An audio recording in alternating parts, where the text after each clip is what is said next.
En primer lugar, gracias por acompañarnos. Ayer, los que estuvisteis en la charla, visteis cómo se ensalzó la figura de la mujer, porque creíamos que era el momento, por esta gran historia, de hacerle su homenaje. Pero en ningún momento se hizo con intención de desmerecer la figura de ellos, porque lógicamente ellos tienen una importancia, porque su vida estuvo llena de sacrificio, de esfuerzo, incluso de calamidades, porque en palabras, por ejemplo, de León Acosta, me decía que el trabajo de la madre en aquella época era un trabajo de esclavo.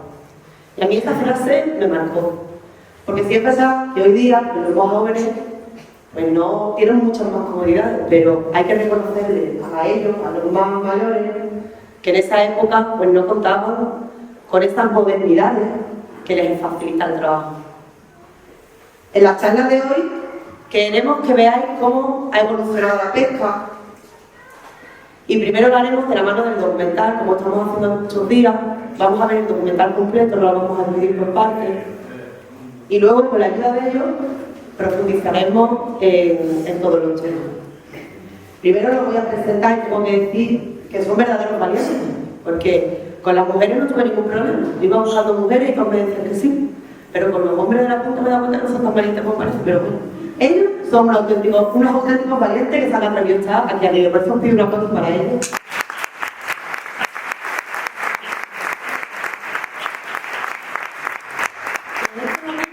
Y aquí tenemos unos micros de mano muy buenos, muy modernos, y yo sé que por ahí abajo hay muchas ganas de hablar, porque si tenéis ganas, yo me voy con el micro y hablamos con uno.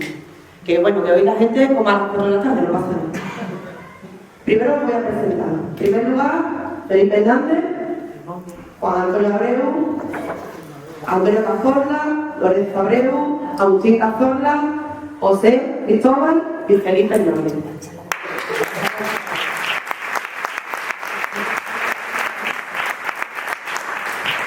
Y a continuación vamos a dar paso al vídeo. Quiero deciros que tenemos unas pulseritas que hemos hecho con motivo de la jornada de historia, que están a la venta por €1, que son para colaborar a la acto, ¿vale? Están aquí, luego al salir si queréis alguna cosa. Pasamos al vídeo de la persona. Que bien habla, hija.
unos pasadores, y entonces metía, y entonces le llamaban el virador. Te tiraba los rastros por la popa, y el que te ponía el virador se ponía el brazo así en la vela de martillo que se gastaba, y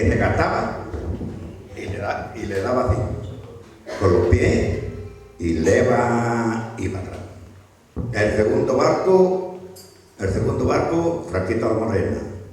El bater de Franquito la Morena ya tenía un 20 caballos, que se llamaba, bueno, PP, la clase de marcha de motor, PP, 20. Pero con vuestra edad, ¿os ibais de niño? Que no tenéis otra cosa, ibais de niño, pero sin preparación. En esa época no había preparación, ¿verdad? Y de niño con lo que he trabajado, me voy a llevar otro día por ahí. No. A vosotros llevamos, mandaban a los barcos y ya está, ahí, al niño el barco y se acabó. Ah, ¿de barco? No, cuando erais chicos, os llevaban, pero a ustedes nos enseñaban, nos decían, tú, a ti te metían en el barco y punto. Mira, te voy a contar. Cuando los barcos sardinales salían en tiempo de invierno, que más que iban solamente a calar el sardinal, la prima que se le llamaba, los chiquillos nos poníamos a jugar por aquí. Y estábamos esperando que entraran ellos, se abordaba el barco, lo fondeaba, venga, embarcaros, que vamos a hacer de comer, es cuando se hacía comida. Entonces, como se hablaba antes, una palangana buena llena de sardinas, en cuanto estaba cocida, nos marcábamos un chiquillo, nos poníamos a comer y después el arroz. Y ya te quedaba enganchado en el barco y para adelante ya estaba. No, ya, hasta otra vez para tierra y a jugar. Ya en vuestra edad, ya sí teníais que hacer algún tipo de cursillo, aunque os embarcabais también jóvenes, pero sí teníais que hacer algo. Bueno, yo cuando me embarqué a la mar no tenía 14 años, me saqué la libreta de embarque, solamente ponía la biografía de Marina, iba con el libro de familia y el certificado de escolaridad o el certificado de estudios primarios, que era lo que teníamos, eran los requisitos que pedían. Pero ya posterior, año o 2 años posterior, por ejemplo, Lorenzo, que ya hicieron unos primeros cursillos, que había que ir a Huelva, a la biología de la vida. Sí, hace 4 minutos. Vamos, tenemos la misma edad prácticamente, no hay mucha diferencia. Bueno, ante todo lo que sí, buenas tardes a todos y además felicitar al equipo, porque la verdad es que yo al menos me he emocionado muchísimas veces, yo creo que muchos de nosotros nos habremos emocionado escuchando esto y la verdad es que me ha encantado. Y bueno, y tomando lo que me está diciendo Antonio, pues yo sí, aunque tenemos prácticamente la misma edad, yo tuve que ir a Huelva y no, era una cosa fácil, hacer 4 nudos, que ya lo sabíamos todo, porque los chiquillos en aquella época estábamos, no es como ahora evidentemente, ya vivíamos el tema de la pesca muy cercano. Yo precisamente a Felipe, que he hablado anteriormente, mi padre me mandaba a llamar a la gente, entonces éramos los llamadores, los críos mismos íbamos a llamar a Felipe, que estaba embarcado con mi padre, a su hermano Andrés también iba a llamarle y por todas las casas, por la punta, íbamos a llamarlo. Y ya prácticamente estábamos muy metidos ya dentro del tema del mar.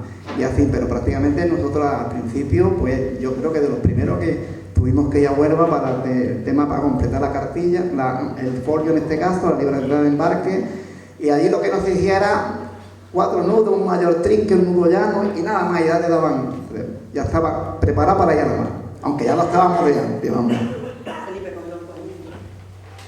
ya vosotros, Felipe, ya decía vosotros si os vieron algo más.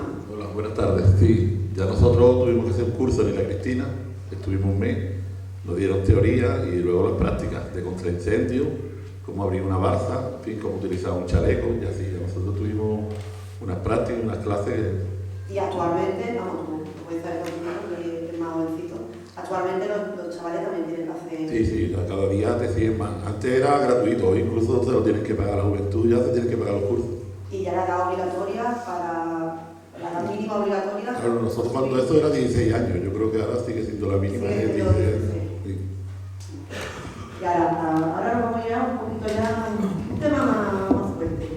¿Cómo eran las condiciones, Juan Antonio? Las condiciones laborales vuestras. ¿Cómo era? ¿En qué condiciones estabais en el barco? ¿Qué teníais a bordo del barco? ¿Qué había? No teníamos nada. ¿Qué te iba a tener a bordo del barco? Teníamos en la proa del barco, en las costillas del barco, pues arribábamos la cabeza ahí con una pelliza de lo que hacía y ya está, otra cosa no había. ¿Y para comer? ¿Comíais? Para comer, pues digamos comer,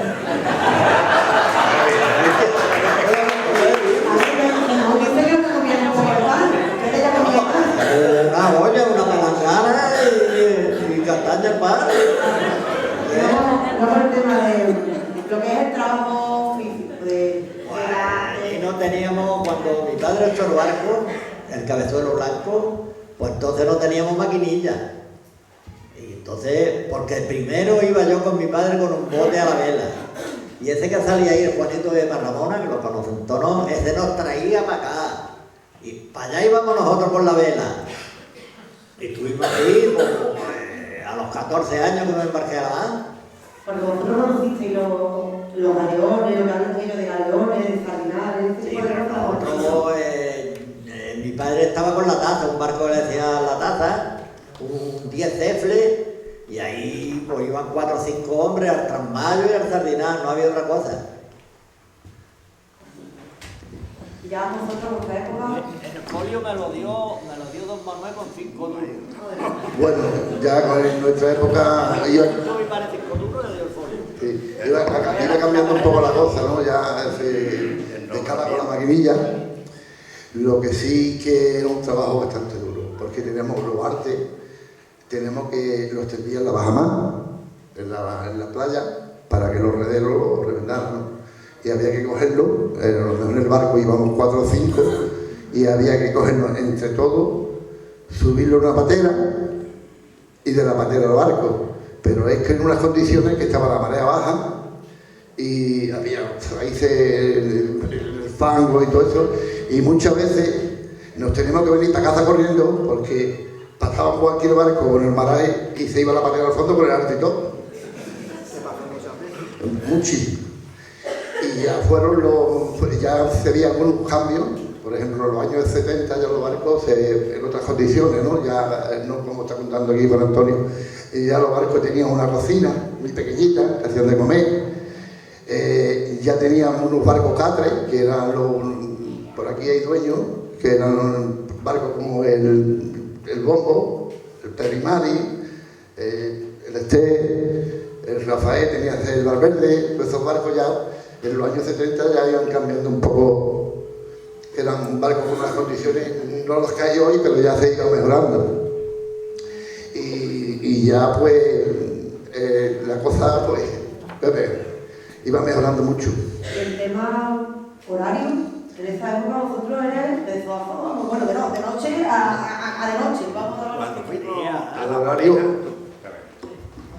Cuando los barcos dijeron de ir a la pareja, los dueños como Franquito la Morena, la Vega, el Tadeo, Funto Tadeo, no el de Lola La Pina, sino el socio de Joaquín Mirapielo, que se llama. Eso se iba a Ayamonte, a que lo enseñara a cortar los artes de pareja, a Ayamonte, y a los primeros a aprender, como los levanticos y los que estaban aquí en la punta, gastaban mucha maldad y esto, iban a informarse a los pedreros, porque antes los galeones antiguamente llevaban un pedrero, que el pedrero estaba durmiendo y cuando le marcaba al porrazo muchas sardinas, el galeón quería ganar.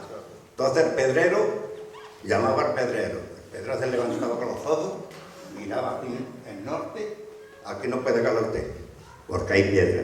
Entonces los dueños de los barcos aprendieron a cortar los artes en los reteros de Ayamonte y en los de ahí. Pero yo me refiero, Felipe, vosotros, vuestro horario de la mano, ¿teníais horario como tienen ellos ahora? ¿A qué hora levantabais y a qué hora llegabais? Nosotros cuando yo íbamos para Portugal con el Raulito, que era de Joselito Remedio, que se lo compró Franquito la Morena, íbamos al misterio. Y a lo mejor podíamos echar 2 días, a lo mejor podíamos echar 3. Cuando nos faltaba el pan, que los zagalones como yo y el otro que iba a bordo, cogíamos pan y lo escondía para que las personas mayores aguantaban más que nosotros. ¿Y teníais descanso como ahora de sábado y domingo o nada? Era cuando salíamos más, que podíamos pescar sábado, domingo y el lunes. Y el lunes, a los 3 días, iba a la lonja y descansábamos y montonábamos el pescado y no lo queríamos. El domingo y el lunes no salimos. José, vosotros actualmente ya las condiciones son distintas, vosotros ya no... Sí, ya las condiciones nuestras, cuando yo me embarqué a la mar, Mi padre, los barcos que tenía, pues, estaban un poquito más acondicionados. Y íbamos, salíamos sin horario, no teníamos todavía el horario, pues el horario vino tampoco hace 14, 15 años o 20 años, no recuerdo muy bien. Y sábado, domingo, noche, dependía de la pesca, si cogía pesca te venía, si no cogía pues echaba la noche, 2 días, te iba para Cádiz, te iba para Barrahuerva, te iba para... que había que estar la mano. Y cuando cogía la pesca, pues para tierra, es lo que había. Y ya con el tema, porque hay una figura que la Junta todo el mundo conocemos, además, hay dicho, la Junta existía lo que es el costo. ¿Tú puedes explicarle a la gente qué es un costo? El costo.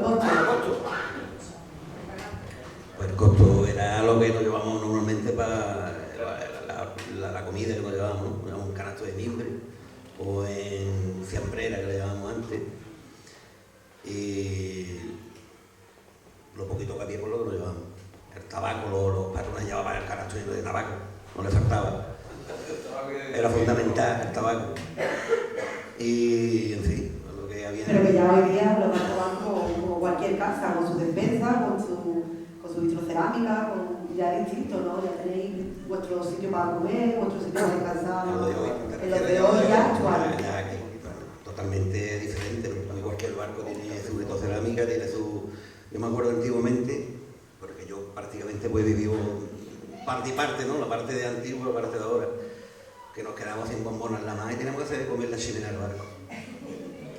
Teníamos que coger la olla y colgarla en la chimenea y hacer de comer porque a lo mejor te quedabas sin bombonas porque no estaba pendiente o porque te olvidaba o lo que sea. Y ahora pues, cualquier barco moderno tiene su vitrocerámica, tiene sus comodidades, tiene su mesa para comer. Antes sentábamos en el cuartel, lo llamamos el cuartel de la nevera, y en una palangana comíamos. Ahí comíamos todo el mundo, una palangana que le llamábamos un plato. Hoy todo el mundo tiene su plato individual en el barco, tiene su cubierto, tiene su... Y el tema seguridad, totalmente diferente. Y el tema seguridad, lo que es seguridad a bordo, ya sí tenéis... Con la seguridad de los barcos y prácticamente, antiguamente lo que era la maniobra lo teníamos que hacer todo a mano, se hacía a mano, ¿no? Las malletas, lo que le llamamos las malletas se cogía en la popa a mano, el hogarte prácticamente se embarcaba ya con lanteones, y hoy prácticamente todo lo hace todo lo que es la maquinilla. Meter el cable, bueno, antiguamente igual, no, hoy en día el cable. Pero antiguamente no se metía la malleta a los carretes como se mete ahora, y el arte totalmente, solamente cuando llega lo que es el copo, la corona, a la hora de abrir lo que viene, lo que se sube en el lanteón, todo prácticamente lo hace en la maquinilla. Hay una frase, primo, que... Antes pasaba mucho frío, muchas calamidades. ¿Tú sabes lo que nos poníamos las pilas en las botas? Nos poníamos un calcetín. Y después cogíamos papel de estraza que nos daba en el costo, frasquito, y nos poníamos en el pie en el papel de estraza y así, con el calcetín. Así pasaba menos frío porque toda la santa noche, si pescábamos de noche ahí los corpiones, que se cogían muchos limones, pues ahí estábamos toda la noche despiertos. Como no se sabía bien las piedras, lo mejor se tiraba el arte media hora, a lo mejor te corría 1 hora y no te daba lugar de meterte debajo de la proa. Y cuando nos metíamos debajo de la proa, el carbón tenía que tener mucha cuenta porque nos metíamos, se encendía el fogón, como se llama, el fogón con carbón. Y como teníamos tanto frío, pues cerrábamos la proa. Y si no echaba cuenta, y si no echaba cuenta el patrón y estábamos la mitad oficiados.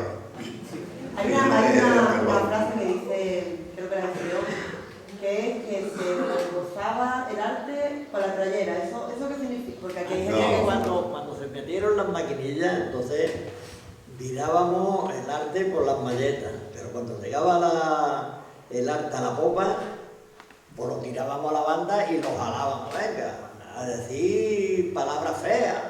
Puta madre que no haga fuerza.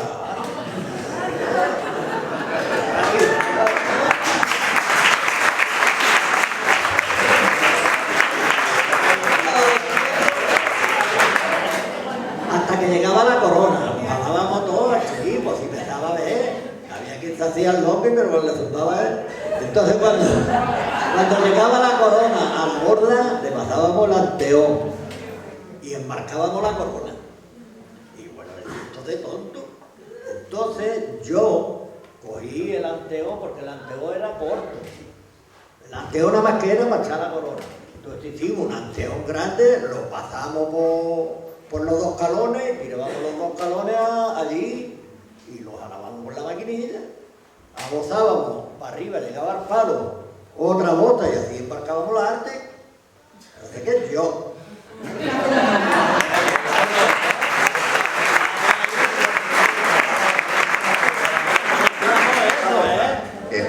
Estaba amarrada a una curva de la borda. Entonces le daba por 3 vueltas, te amarraba la curva y te dejaba caer el arte y otra vez te echaba a ti el anteón.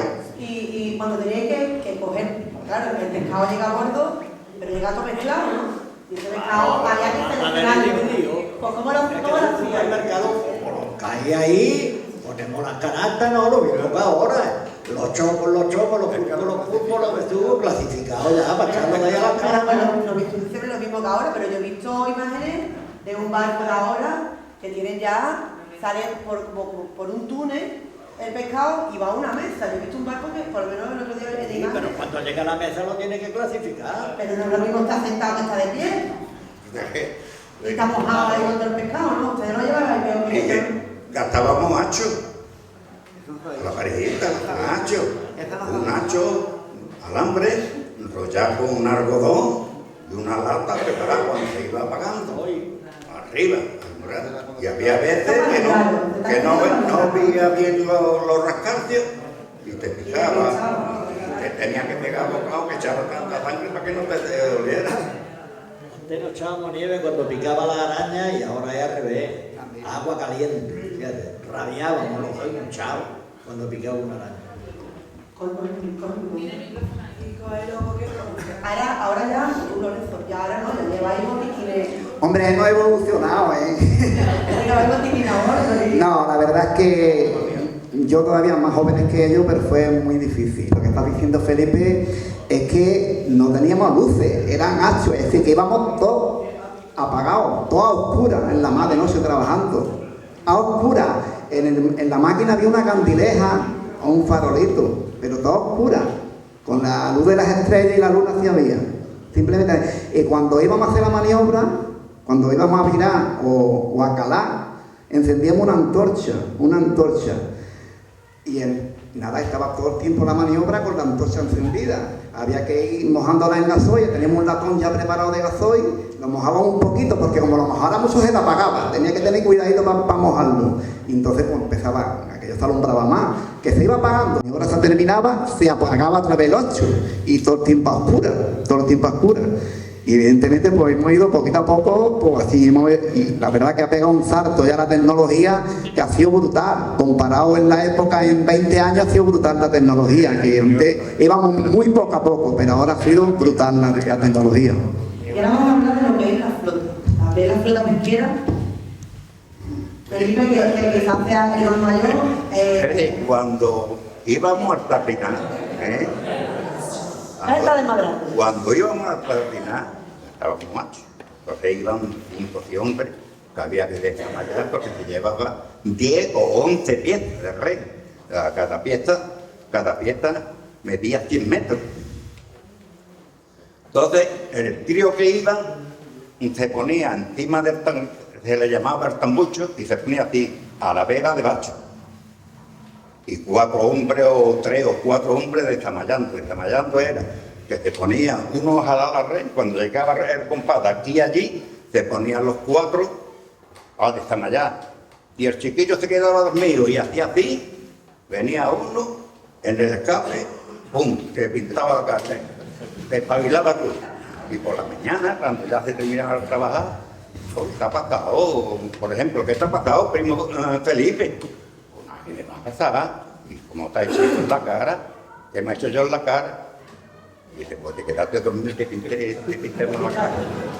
Ya, para no quedarte dormido, porque había que aguantar muy fuerte, porque había 4 o 5 hombres descamayando sin salir. Felipe, ellos hablan de que los primeros barcos, pues estaban los barcos vela, luego los galeones. ¿Tú viviste esa época de...? Sí, lo conocí, pero en isla. Aquí no. ¿Y las velas? Tampoco. Eso Las no- velas, sí. Las velas, los barcos a velas. Sí, el de mi suegra, vamos a decir, ¿cómo se llama? El baté del Pelón, que era de la madre el marido de Pepe el Pelón y Agustín Pelón, eran los dueños del baté.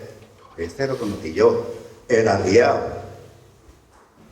el mazarrón, lo trajeron por tierra de allá Levante, recuerdo yo, ya poco, montaron los motores, el 7 caballos Ica, que casi todos los barquitos, la canoa de Pedro la Curra, pues iré con esa historia.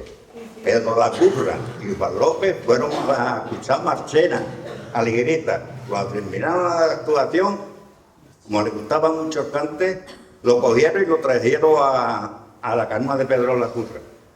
Y tenía 108 cajas de sardinas y se la comía hasta y cantando Juan López y cantando Marchena. Entonces, primero está esto, como he dicho, ya estaba la vela, luego el bajó, y luego ya empezaron los primeros, a mí me dicen semidieces, ¿es así? ¿Son motores semidieces? ¿Fueron los primeros? El mejor motor que había entonces era el Chucuero. Antes estaban los cefres. Los Ica, los cefres, los Candia. ¿Y recordáis decir cuál fue el primer barco que empezó la pulsa motor? Eso no, ya bien, cuando yo sí que te puedo decir que yo fui a Calamento. Calamento es jalar las cuerdas, después embarcar las puertas, después embarcar en el punto mi tío Antonio el 24. Mi primo Felipe, mi primo Antonio y yo, trabajando ahí, atravesando la pata cuerda. Estábamos la noche y nos íbamos a Puntumbría y vendíamos los langostinos en Puntumbría mismo. Y ya luego empezaron los primeros barcos de madera, lo que nos gusta conocer siempre como los primeros barcos de madera. Eran de madera, señor. ¿Cuáles fueron Lo que pasa que ¿recordáis cuáles fueron los primeros barcos ya más grandes de madera? Lo que pasa es que estos barcos de madera que venían de vela, como el Torrevieja, que se perdió ahí un poco más allá de la cosa acabó,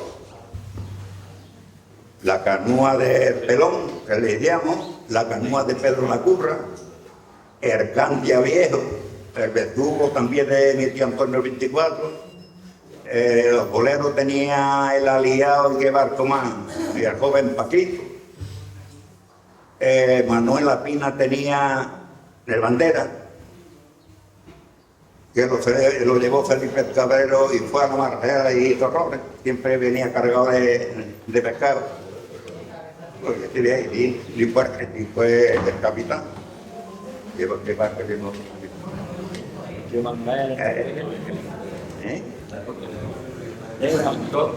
Y mi hermano desembarcó con 14 años en La Plata. Primero empieza ese barco de madera, ya luego empieza lo que son bueno, dentro de los barcos de madera hay una evolución, imagino. No. Pedro y Mari. Entonces, los barcos de madera ya empiezan en los años, están los barcos que he comentado antes y ya empiezan los barcos en los años 70, que empieza a construirse, si le podemos llamar una segunda generación, que estamos hablando de los barcos que he mencionado antes, ¿no? Eran barcos ya de 15 o 16 metros, que ya han tenido los motores 10 de 150 caballos, 200 caballos. El primer motor 10 que se mete en la Punta del Morán se mete en el barco El Blanquito, que era de José, digamos, José del Pelusa y el hermano Paco. El primer motor 10, 68 caballos, Barreiro, la marca Barreiro, y a partir de ahí se va quitando los motores semi-10 que también estaban antes y se van metiendo caballos. Los Barreiros, Baduines, todos esos barcos ya eran en los años 70, y a partir ya de los 90, 96, 95, 96 viene el primer barco de poliéster, que me parece que es el Esperanza del Mar, en la punta, ¿no? ¿En la Esperanza del Mar o el Gloria? El Gloria, el Nueva Gloria, exactamente, el Nueva Gloria, que me hicieron mala, el Nueva Gloria, que lo sé, que es el primer barco de poliéster que viene aquí a la punta del Mar. madera, algo... No, estoy hablando ya de era eso. Sí. Mira, ese barco fue, precisamente la foto, este fue el primer barco que yo me embarqué y el que está en el tambucho soy yo, el otro es mi tío. Ese era el barco Felipe Antonio de mi abuelo, el Candia. Era uno de los primeros barcos así, tiene un 20 caballos. Y ya luego ya empezáis ya a transformar estos barcos de madera, lo transformáis ya, bueno, estamos hablando de los barcos de clientes, pero teníais que aportar un desguace. Para construir un barco, bueno, ya empezó, ya había que aportar un desguace, no solamente ya en los barcos de fibra, sino en los barcos de madera ya había que aportar un desguace para construir otro barco. Pues ya empezó el caladero a quererse controlar por parte del Golfo de Cádiz todo el caladero entero completo. Entonces no se podía hacer un barco si no desguazaba otro viejo. Y ya comenzó así, pero ya en los barcos de madera ya se hacía. Y ya en los barcos de poliéster, si tú querías construir un barco, tenías que aportar al menos las mismas toneladas del barco que iba a construir. No podía hacer más grande el barco de lo que tú aportaras. Ahora no estáis tanto construyendo barcos como comprando barcos, por ejemplo, con las licenciadas portuguesas de comprando barcos portugueses, ¿no? Más que construir nuevas flotas, me refiero. Es que aquí, de que empezar a poner los horarios de pesca y prohibirnos pescar en dicha zona, como está pasando mucho, pues algunos tomamos la alternativa de tirar para la costa portuguesa, porque es que aquí nos estamos cerrando las puertas por todos lados. Y había un volumen muy grande de barcos en todo el Golfo de Cádiz, y allí eran menos, y algunos vimos la opción de tirar para allá, que era más rentable de trabajar allí que aquí. También teníamos mucha más libertad de horario, porque aquí con el horario nos cortaron un poco la ala, como digo yo. Y en la parte aquella, pues, de momento, que te ve más libre para trabajar y más a tu manera. Y otra forma de vida. Aquella vida, pues, tampoco es una vida muy... No es esta, nadie la quiere, no es una vida muy saludable, digamos, pero hoy, a partir de los barcos que llevamos, que son barcos que están equipados de todo, o está de noche y día en la mar, tampoco te supone tanto trámite si estás acostumbrado, porque llevan todas las comunidades del mundo, vaya.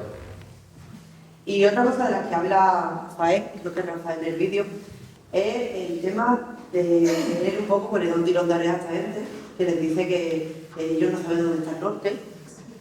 Es los métodos de pesca. Ustedes antes os teníais que fijar, no teníais ni radar ni nada de este tipo de cosas que tenéis ahora, y os teníais que fijar en las famosas marcas, ¿no? Sí, pero salíamos de la barra proa. La barra siempre está en el mismo sitio y la proa con la proa al norte y al sur.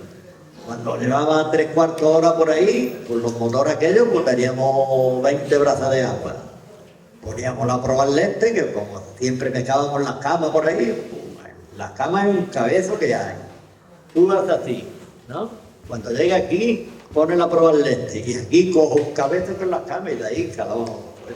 Y de noche, las camas, de noche tenía el norte un poquito por poniente de la redondela, de las luces de la redondela. Las 14 labras, te voy a decir, las 14 labras, cogíamos el parador de Ayamonte, que era el castillo, del castillo con una mancha de agua, y te corría en las 14 labras, e iba para cerca del Catalán. Y las camas tenían torre por torre. Y yo te pregunto, ¿qué significa Ayamonte por la punta? Ayamonte por la punta era la rayante, que era el castillo caído de Villarreal con el castillo de Ayamonte. Y si ya te metías ahí, pasaba lo que decía Rafael, venía la lancha. No, por ahí no. No, por ahí no. Y era hasta que entró la política y los gallegos, que era Fraga.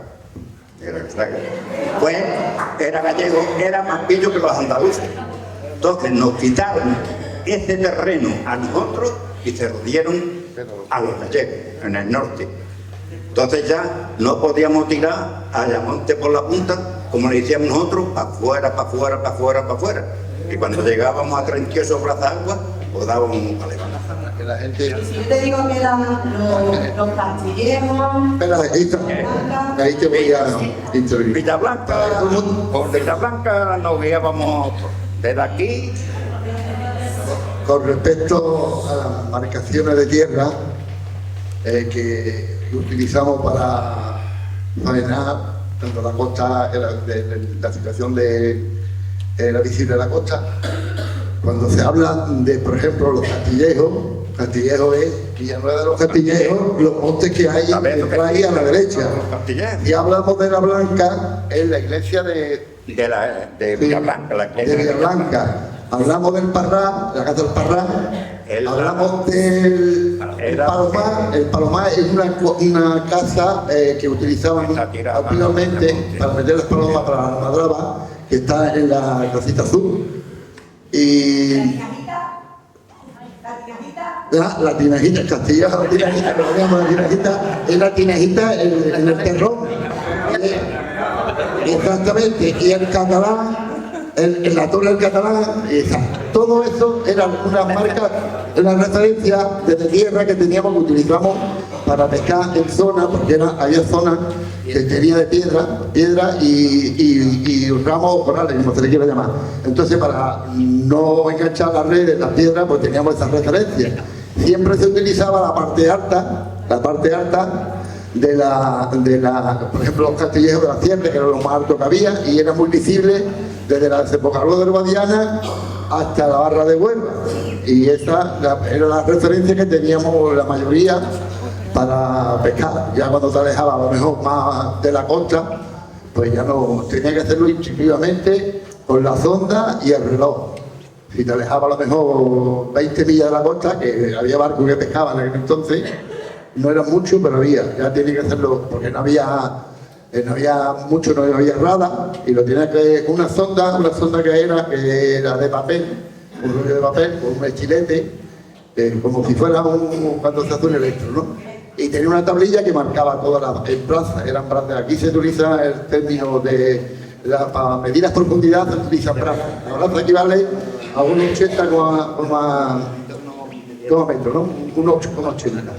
Y eso, los barcos cuando iban, en aquel entonces ya vienen los primeros radar, el primer radar que creo que es la punta. Y lo puedes decir tú, ¿no? Y el primer radar que se punta. Y luego ya... Bien, nosotros compramos un barco en Galicia, el primer radar que hubo aquí en la Punta del Morro, que fue el Ignacio Manuel.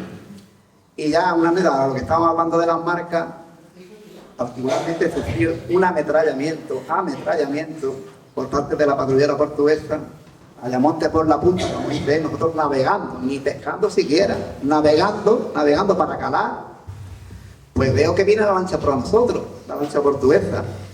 Pues digo, vamos, iba Julio, iba en el puente de Julio, pues darle más para adelante. Yo pensando que no iba, yo siempre considerando que estábamos en España, y estábamos en España. Es que estábamos en España, pero no obstante, no fiándonos, digo, vamos a darle más para adelante. Le damos más para adelante, en este caso, para nosotros. Y entonces la patrullera daban teclado detrás de nosotros. Y ya cuando estaba a una distancia como unos 250 o 300 metros, las balas por un lado y por otro. Que parara. Y yo ya, nos hemos visto mucho envueltos en temas de apresamiento, porque me han cogido preso varias veces también en Portugal. Bueno, me refiero en la línea, un poquito metido y toda esa historia. Y la verdad es que cuando te cogen no hay quien te defienda, ¿eh? No hay quien te defienda en el sentido de la autoridad española en ese momento. Que miraba, es que estábamos en España. Y de hecho tuvieron que venir todos los barcos nuestros de la Punta del Morá alrededor de nosotros para que la patrullera no me llevara. En España, no en Portugal, en España. Y eso lo sufrí, vamos, en este caso. Y de hecho me quitaron la documentación, el rol del barco, para que no entendamos, la documentación del barco, se la llevaron, fuimos en Capitanía en Ayamonte, y al final no pasó nada. Al final se llevaron la documentación y al final me avisaron que ya podía ir a buscarla. Y no ocurrió absolutamente nada. Entre los bovinos mismos ya se ponen tranquilidad y no pasó nada. Porque el susto no lo llevamos, También cambia lo que es los métodos para ubicar el barco, para ver dónde, sino dónde tienes que pescar exactamente, a qué profundidad está, empiezan a cambiar porque Rafael habla ahí de segunda de mano, pero eso va evolucionando y actualmente pues, primero pasasteis por una cosa que llama plote, ¿puede ser? Sí, el plote ya hoy hay ordenadores. Ya está. Yo creo que el primer plote lo montamos yo creo, en el barco que yo iba con tu padre, en el Carmen Lama. Y aquello fue un poco... No sabía lo que iba a pasar, ¿no? Lo montamos y un día nos dimos cuenta de, creo que la comentó tu padre antes, nos dimos cuenta de que, claro, él, a la hora de calar, él se tiene que subir arriba al palo. Porque antiguamente no igual que ahora, igual que tú llegas ahora, cala, porque tiene los aparatos, lo tiene todo grabado y no pasa nada. Antiguamente él se subía con los gemelos arriba al palo y había que esperar a que se diera la marca, a los claros del día, harta el agua. Ahora no. Con esos aparatos se grabaron las calas, se hicieron unos apuntes y ahora pues tú llegas a la hora que llega, a la hora que quiera calar y pasa por las grabaciones que va. Yo creo que la tecnología es la más, ha sido un avance brutal. Vamos. Felipe, y actualmente ya incluso contáis con ordenadores a bordo del barco. Sí, ya hoy en día pues, los ordenadores se pescan en todos lados. Ya hemos cambiado, como se dice, el canasto por la mochila con el ordenador a puesto. Ahora ya el canasto no se usa, ahora vamos con el ordenador. Lo primero que cogemos es el ordenador. Y incluso las redes, actualmente, si no estoy equivocada, llevan unos tipos de sensores. Sí, ya los barcos más grandes y ya todos llevan unos sensores que te marcan todo. Antiguamente se iba según la profundidad, estaba con muchos cables, haciendo sensores ya estaba con la mitad de cable, con la mitad de fuerza para ahorrar gasoil y ha evolucionado esto. Y si yo te tengo que preguntar lo mismo que le pregunté a Rafael, si un día te da el supuesto de que el barco tiene el motor para venir para tierra, pero la electricidad está fastidiada, ¿cómo la harías actualmente? No, para venir para tierra sí venimos, lo malo es pescar. Hoy en día sí, a lo mejor si nos ve todos los aparatos que tenemos, seguro que no salimos a pescar. Pero ya no te hablo de ti, imagínate, yo te hablo ya por ejemplo de Cristian, que está ahí, que es de los Bajos. Cristian, ¿tú sabrías venir a tierra? No.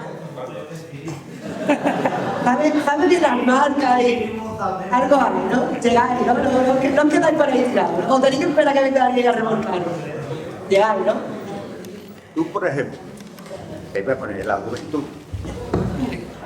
empezando por mí, pescaba estamos 40 horas de agua, no conoce, por ejemplo, no conoce la farola, no se ve muy bien la alumbrada. Estamos norte de Ayamonte. ¿Tú sabes dónde está el norte? No, mío. Y la mayoría de la juventud hoy estuviera mismo en la barra, hasta que no se quitaba la niebla. Hoy no, hoy en día te meten niebla y vienen, como tienen grabado la barra, viene a la barra y tienen grabado el río y puede ir hasta la loma.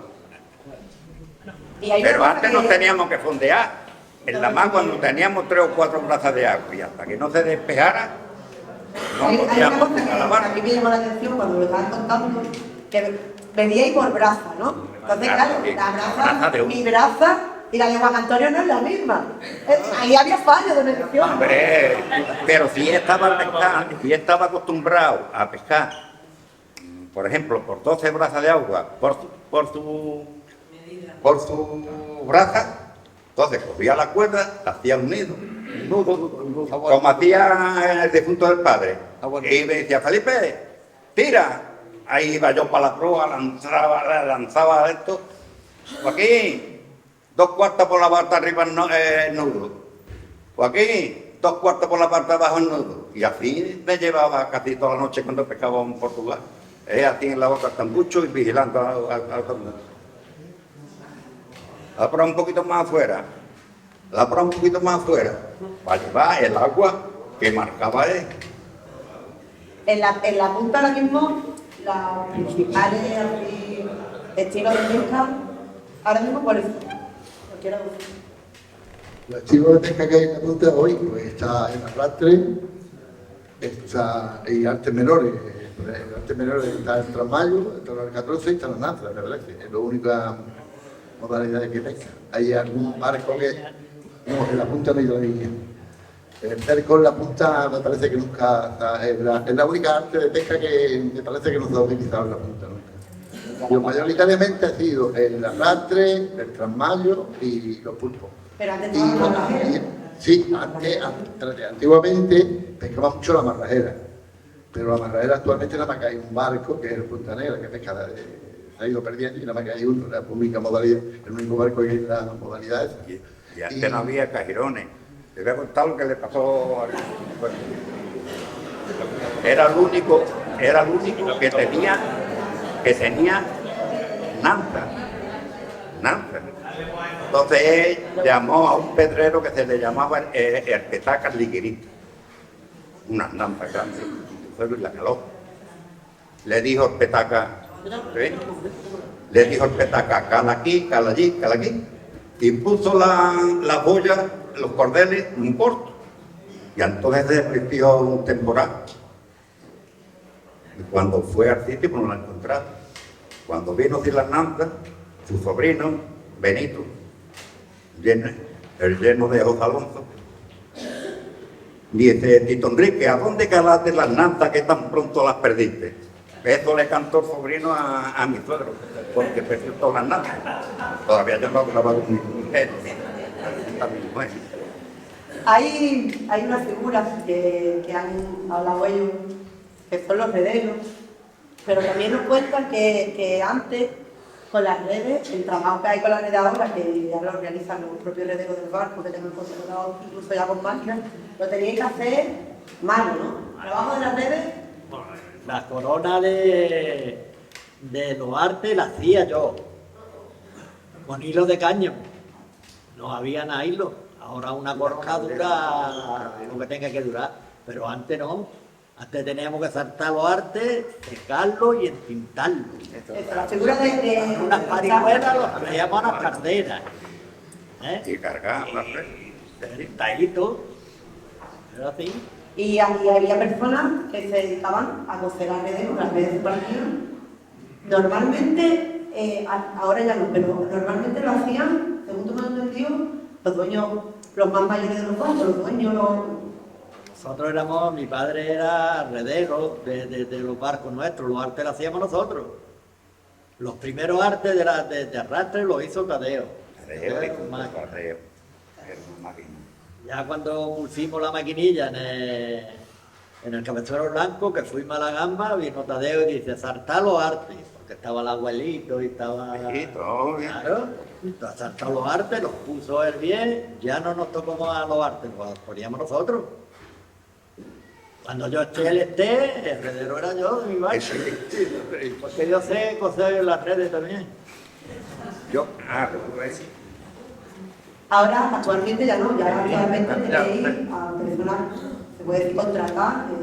Ahora cada barco tiene su redero en tierra, con unos camiones muy cómodos, que se salta todo con las máquinas. Antes todo era a mano.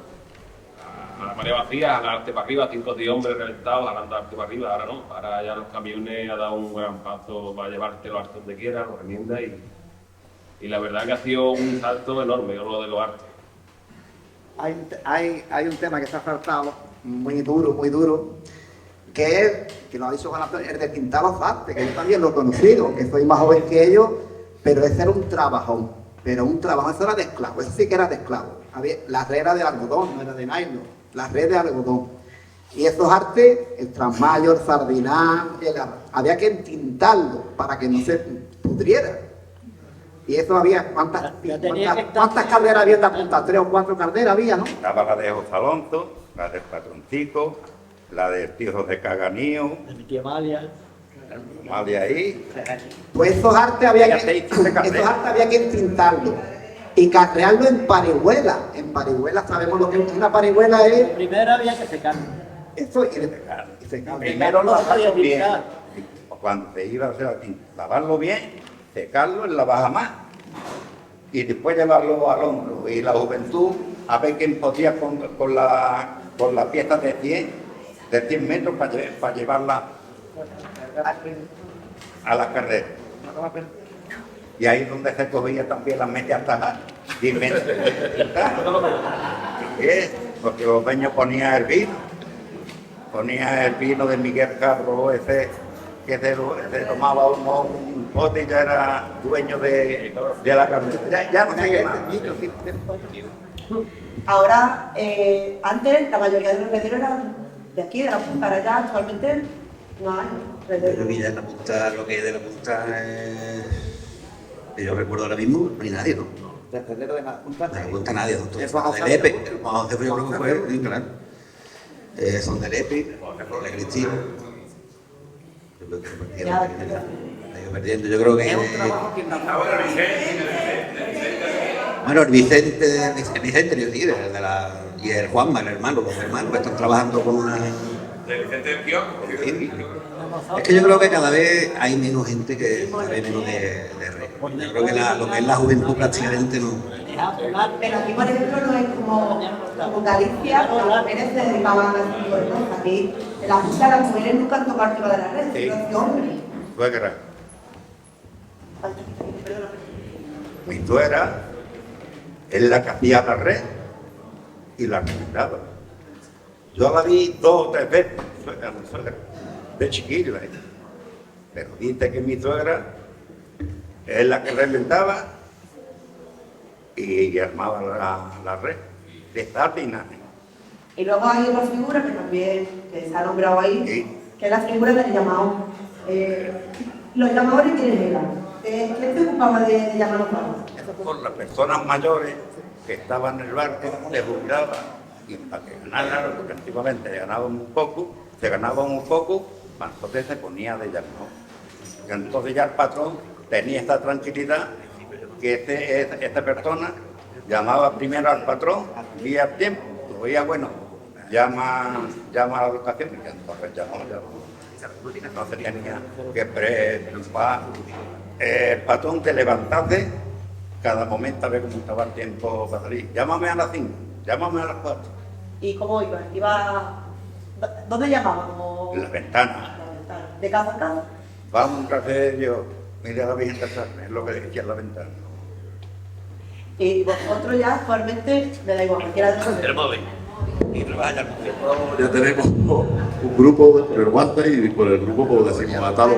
Ahí donde iba a llevar. Y ya todo el mundo, tenemos el grupo y ya todo el mundo pone su reloj a la hora y ataron en el muelle y ya está. Qué bueno, madre, entrar con el móvil y tirarlo con el Bueno, hasta hace muy poco estaba el Franco. De ir al Franco. Pues de los no quiero la ventana abierta en mi casa. ya van a mí me ha llamado, a mi casa me ha llamado el Franco. Es que ahora pasa una cosa, que antes la hora de salida era imprevisible.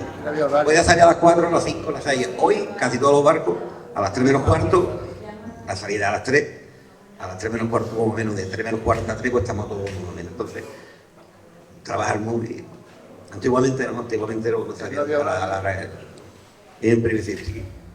Y otra Hoy en día, antiguamente nos poníamos, llama media hora antes, para entrar en el bar de Juanito Pepa Ramona, para tomarnos café antes de embarcarnos en el bote y ir al bar.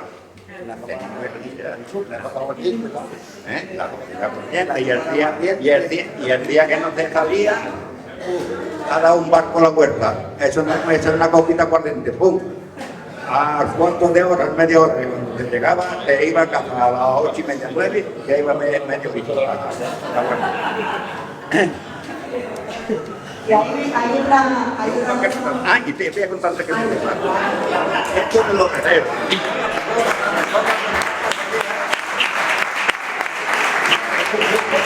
Gracias a Dios. Era tan delicado Franquito La Morena para los artes que cuando veníamos de Portugal extendía los artes. Exacto, vamos, nosotros es que, hombre, nuestros padres, la verdad es que en cierto modo fueron un poquito conformistas, porque la Junta del Moral, la verdad es que yo estoy muy orgulloso de todo lo que las generaciones pasadas que lucharon toda la historia. Es verdad que hemos tenido ayuda, mucha ayuda por parte, sobre todo de los vendedores de Isla Cristina. Los vendedores de Isla Cristina, y la hemos montado también un poquito, sobre todo los vendedores de Isla Cristina han ayudado muchísimo, porque la banca, dijimos, está el banco para hipotecar para tu casa, pero entonces los vendedores dieron mucho dinero a los armadores de Punta del Mora. Y fueron, la verdad, los que nos ayudaron muchísimo a que nosotros tuviéramos la flota que hemos conseguido. Es así. Pero también es verdad que por parte de la administración es como que la Punta estaba en tierra de nadie. En tierra de nadie. Ni nos se daba cuenta de Monte, ni nos se daba cuenta de Cristina. Y ahí estábamos nosotros. Acabamos de decirlo, los barcos en medio del río. Nos teníamos que embarcar en pateras por la madrugada. Muchas pateras que se fueron, que se trambocaron con el olaje de los propios barcos de Cristina que pasaban. Que hemos pasado nuestro, demasiado, hasta que ya se creó la Asociación de Armadores y empezó a luchar por sus derechos, porque tuviéramos aquí un muellecito, algo. Y no que no solamente ya nosotros, sino todos. En Isla Cristina estaba lo que es, para ir a Isla Cristina no teníamos muelles para el atraque de la gente que tira. Y ha sido muchísimos años sin nada, hasta que poquito a poco hemos conseguido esto, pero que ha costado muchísimo. ¿Cómo surge la iniciativa de echar para adelante y crear? La iniciativa surge como, yo creo que surge todo, cuando ya vemos lo que hay, lo que nosotros aportamos y no recibimos nada a cambio. Nos reunimos un día, otro día, y hay una iniciativa ahí donde ya nos echamos todo para adelante y ya, la verdad que yo ese momento lo viví como una cosa, cuando un colectivo se une, no hay nada que lo frene, pero hay que unirse. Es donde he visto la lucha ahí muy fuerte, porque hemos luchado. Tuvimos muchas piedras en el camino, muchas piedras, para que esto no se creara. Y es increíble, pero fue así. A cualquiera me debo.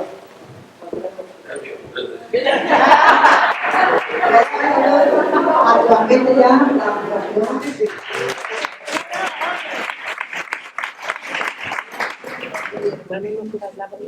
Bueno, cuando yo entré, creía que lo que más podíamos aportar era en la comercialización, porque habíamos visto que efectivamente llevábamos muchas generaciones trabajando y que parte del margen que teníamos o que debíamos de tener se quedaban los intermediarios. Entonces hemos comenzado un trabajo de venta directa, hemos probado varios sistemas. Nuestra lonja es la única de Andalucía que vende a tiempo real, online. O sea, tenemos compradores desde diferentes puntos de España. Y también tenemos una página web que también va evolucionando poco a poco, que cuando más nos pide, lógicamente, es en épocas de Navidad y en verano. Pero que sí es verdad que ese camino es un camino que no habían iniciado las generaciones precedentes por razones obvias, pero las personas que venimos detrás pues estamos aportando y creo que poco a poco se está viendo los resultados y sobre todo que tienen mucho margen de mejora. Las confesiones. A ver, ya a la hermandad, a la asociación de vecinos, a todas las familias que nos han aportado un granito para poder hacer la fiesta, nos han con sus platos, hacer pues, las fiestas que hicimos ayer en el colegio, y a todos los que nos habéis echado una mano en esta locura. En definitiva, muchas gracias y espero que os haya gustado estos 4 días. Gracias a todos.